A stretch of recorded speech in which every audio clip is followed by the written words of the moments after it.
If you want to build muscle or lose fat or do a body recomp or do anything in the gym, tracking calories is one of the most important things you need to do and learn how to do properly. I'm currently eating 3,000 calories a day and I've been getting stronger, I've been maintaining my weight, getting more muscle, and all because I'm tracking my food and I am confident that what I am eating is proper. Tip number one, why tracking calories matter. If you're not tracking your calories, you're just guessing. Be really bad, especially if you're trying to cut. Let's say you're trying to cut body fat and you're guessing your calories. You have no idea if you're going over your maintenance. You don't even know what your maintenance is in the first place. You're just really guessing on what you're eating every single day and you're cutting down. And that could be really bad because you can start leading to really severely under eating when you could still have more food. So let's say, for example, you're cutting and you ate 4 meals today and you feel really nice, but you're actually missing 500 calories, and then you go to sleep and you're in a 500 extra calorie deficit. That's really bad for just losing muscle. You don't want to cut too fast, and that could lead to a really bad slippery slope. Also, when you're bulking, a lot of people, especially beginners who don't track their calories when they bulk, it's just a free-for-all. They eat whatever they want. They have no idea what they're eating. They don't know how many calories they're eating. They have no idea at all. They don't even know the macros that they're eating. They're probably eating way too many fats, way too much protein, not enough carbs. This can be really bad. You might get away with it to start, but over time, you want to learn how to track your calories so that you can actually properly do whatever you're trying to, whatever your goal is, you want to properly do it by tracking your calories. So for me personally, I'm trying to maintain gains. So I've been eating 3,000 calories every single day. I've been doing 30 minutes of treadmill every single day. So when I don't do the treadmill, that's like 2,600 calories. It's like minus 400. That's my math. So I've been eating 3,000 every single day, and I'm keeping my weight the same. But the fact that I'm tracking, I'm able to eat 430 grams of carbs. I'm eating the proper amount of protein. I'm eating the proper amount of fats, and it's really helping me. And it's taken my physique from level 1 of being, just an intermediate lifter to now being a much more advanced lifter. And you need to start learning how to track these calories so that you can take the next step in your journey. So tip number 2, you need to first get yourself a calorie tracking app. So there's MyFitnessPal. I think there's Calorie. I think there's another one. I think MacroFactor. I personally use MyFitnessPal. It doesn't really matter what you use. I would recommend MyFitnessPal because I've never had a problem of like trying to find a food on there. A lot of the foods that I eat, or literally all the foods that you can eat, are probably on MyFitnessPal. So you want to get that app because not only does it let you log your food and stuff, it also, you can input goals, like your weight goals. You can calculate your weight trends. I'm going to do another video on that because I think there's a better way to track your weight, but that is a good way to start. You just log your weight on there. You can insert, like, to an extent, what kind of calories you want, and it's free, so it's really a great app. It also tracks your steps, and it's just overall a good app. So find yourself a calorie tracking app that you're going to use to track your food, track your weight, track your steps. It's going to be very helpful for you and when you're figuring out how many calories you need to eat. Tip number 3, you need to find your calorie target.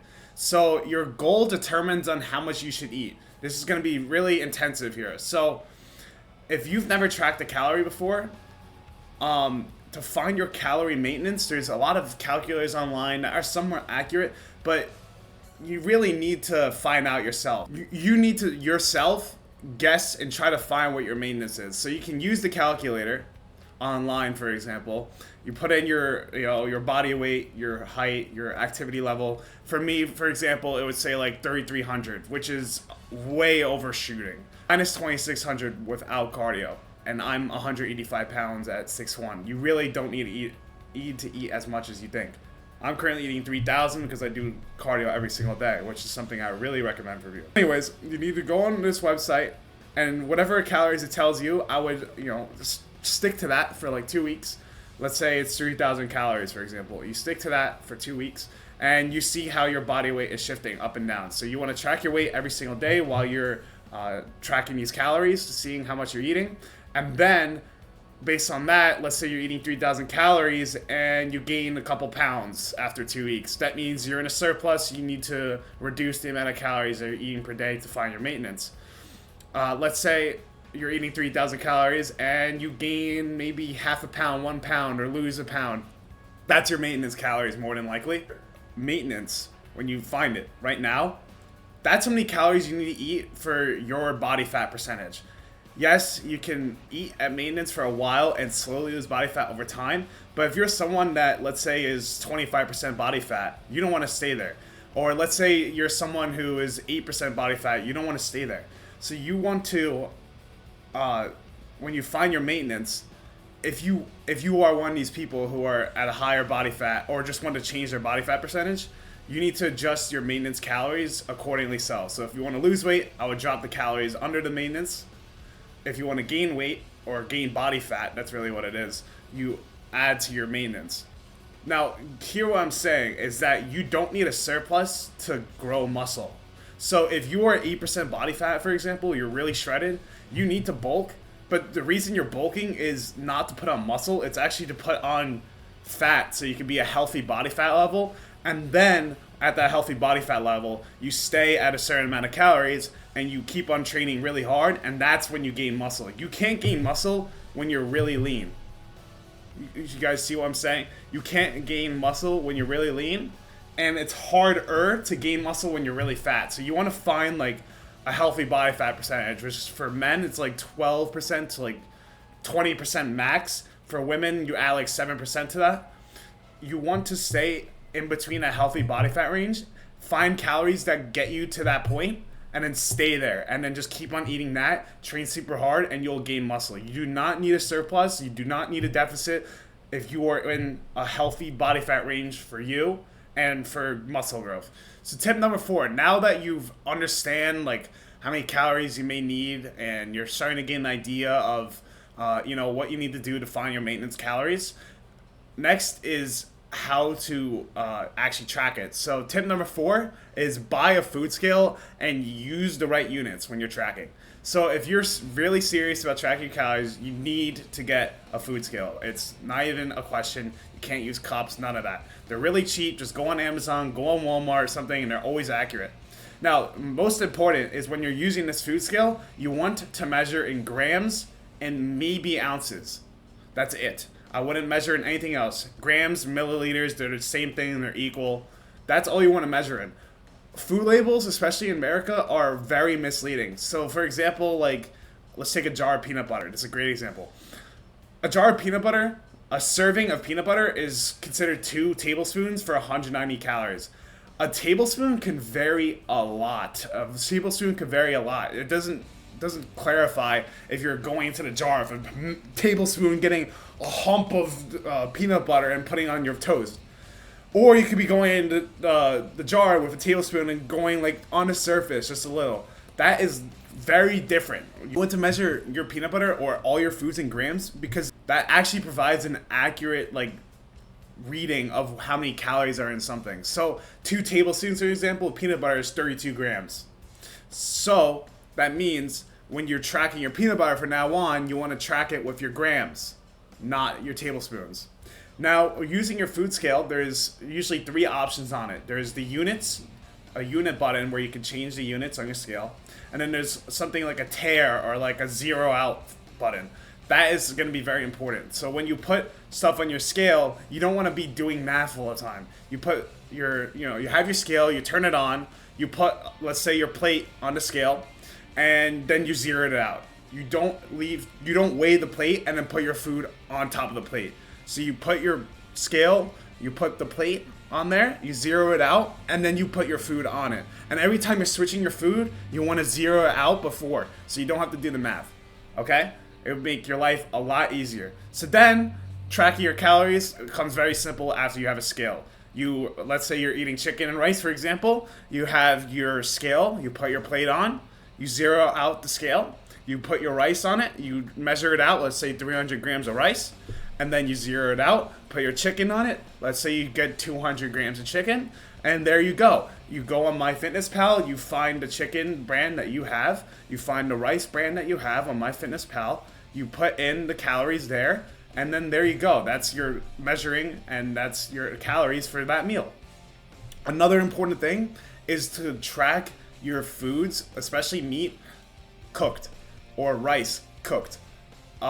Meat, when you cook it raw, it diminishes by like 75%. I think when you cook a raw meat, 25% of it just disappears from whatever cooking. I'm not a scientist, I don't know. Rice, when you have it uncooked and then you cook it, it expands. It's very important that you also track a lot of things, because over time you start to learn like how many calories are in things, or how big portions actually are. And it's very helpful because let's say you go to a restaurant with your family or something, you actually can estimate over time from just tracking your foods how many calories there is in actual, like, you know, things at the restaurant, within reason, of course. So it's very helpful to start tracking your calories, not only because it can help you better reach your goals, but you also can go out and eat and, you know, enjoy more cheat foods and stuff, just because you understand what is in portions and you can understand and manipulate your day around these foods. And it's a much better quality of life knowing that I can eat you know, a cookie or something if I want to, because I know that I can track my foods around that cookie and be able to eat whatever I want, essentially within reason of my calories. I'm able to have cheat meals like 2 to 4 times a week just because I track my calories, and it's a lot more cheat meals than I ever had when I wasn't tracking my calories, because when I wasn't tracking my calories, I was scared of having cheat meals because I thought I'd be going over. But now when I'm tracking, I understand that I can fit my day around, let's say, having a burger and fries, and I can fit it into my calories. It makes life so much better. It makes going to the gym so much more fun and sustainable because you are tracking your calories. So that brings me into tip number 5, is not letting people tear you down for tracking calories.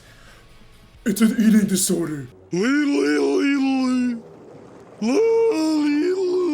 No, it's not. It's really not an eating disorder. It's actually, in my opinion, better than having an eating disorder, because you're not worrying about what you're eating and having the unknown feeling of what you're eating.